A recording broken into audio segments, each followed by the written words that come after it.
Hello everyone, I'm CJ Wellerman. Don't forget to click the subscribe button below and please help keep our show going and growing by supporting my journalism at patreon.com/CJ Wellerman.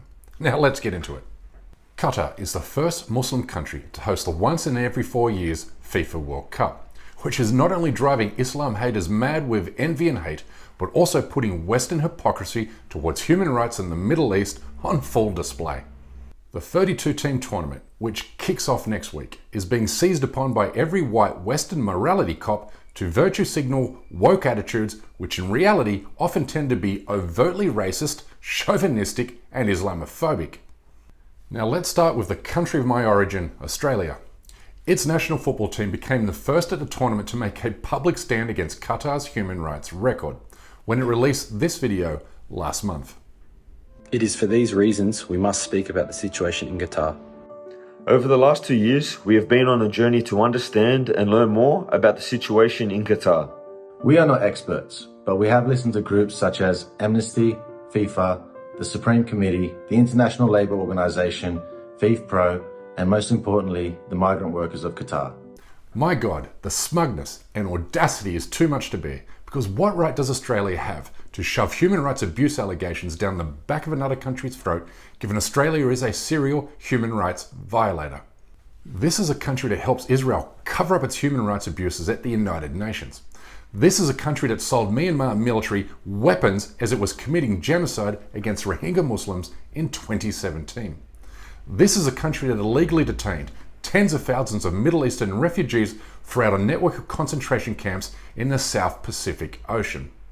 Yes, concentration camps, where abuse was so brutal, deliberate and systematic that dozens committed suicide. This was the first world government inflicting this type of conditions on people seeking protection, even small children who were trying to self-harm, who were trying to suicide because of the despair they were suffering, lack of medical treatment for people with serious heart conditions, kidney conditions, almost daily abuse that they're getting, physical threats, sexual threats, sexual assault, people who'd reported attempted rapes to us.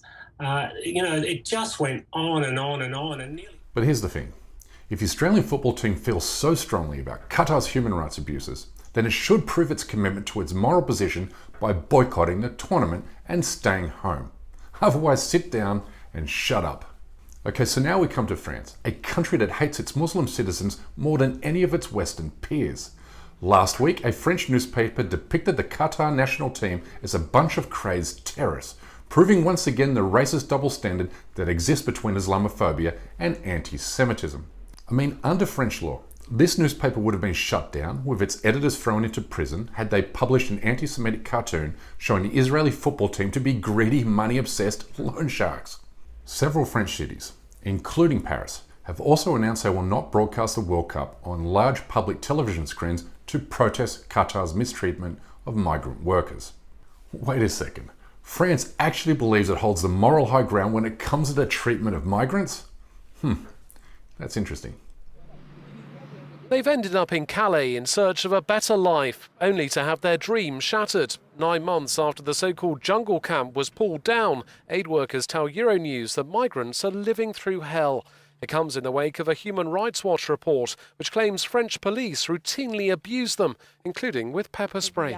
And let's not forget that France created many of these Middle Eastern refugees by bombing and destabilizing Muslim countries during the US-led war on terror, including Iraq, Libya, and Mali. Then there's also the legacy of French colonialism, which exacted untold horrors on Arab and African populations during the previous century. But France wants you to believe Qatar is the bad guy. But that said, and to be perfectly clear, the mistreatment of migrant workers in Qatar is a real issue. Nobody is disputing that, not even the Qatari government, which has openly acknowledged that some of the criticisms made against it are legitimate, and it has responded by introducing a raft of labour reform laws. واعتبرنا أن بعض النقد إيجابيا ومفيد يساعدنا على تطوير جوانب لدينا تحتاج إلى تطوير ولكن ما لبث أن تبين لنا أن الحملة تتواصل وتتضمن افتراءات وازدواجية معايير. The point is this. Qatar's human rights record has been subjected to a level of scrutiny not afforded to any of the previous host countries. Why? Because the Western world holds Muslim countries to a hypocritical double standard. None of these questions were raised against Russia when it hosted the World Cup 4 years ago, despite Russia's appalling abuse of religious minorities and homosexuals. Which coincidentally brings me to my next point as it relates to Qatar. Yes, homosexuality is criminalized in Qatar, as it is in all practicality in Putin's Christian Orthodox Russia. But let me state this clearly. I believe gays should be afforded the same basic human rights as everybody else. But I'm not a Muslim, and Qatar is not my country of birth or residence. So what we need to understand here is this, that when it comes to culture and religion, people hold different views and beliefs to you.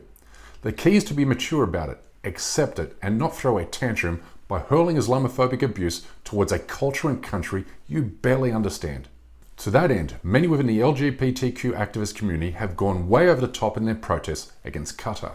Like this guy here, who has promised to shred the equivalent of $10,000 if David Beckham doesn't pull out of his World Cup broadcasting deal, which is an utterly obscene and vulgar protest, given the dire economic situation many Brits find themselves in because of the country's economic malfeasance. It's important to understand that every country has its own set of rules, which all visitors must abide by. For instance, the drinking age in Australia is 18, but in the United States the drinking age is 21. And no matter how much an 18-year-old Australian visitor to the United States might want to complain about America's drinking age laws, he or she just won't be served an alcoholic drink. But the larger problem in the West is always trying to impose its values on the Muslim world, even when our Western values and morals are continually changing and evolving.